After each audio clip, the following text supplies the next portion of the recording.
हमारी शुरुआत जीरो से हुई। ना कोई चांदी का चम्मच, ना सिर पर किसी का हाथ।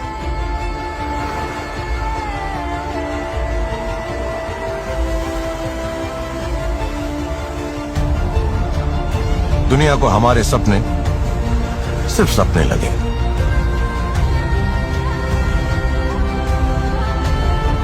और हम हर सपने को मंजिल में बदलते गए।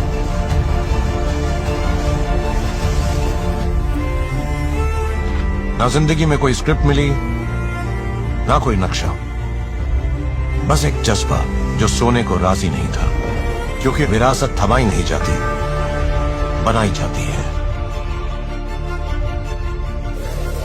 हम वो हैं जो सपनों का पीछा नहीं करते,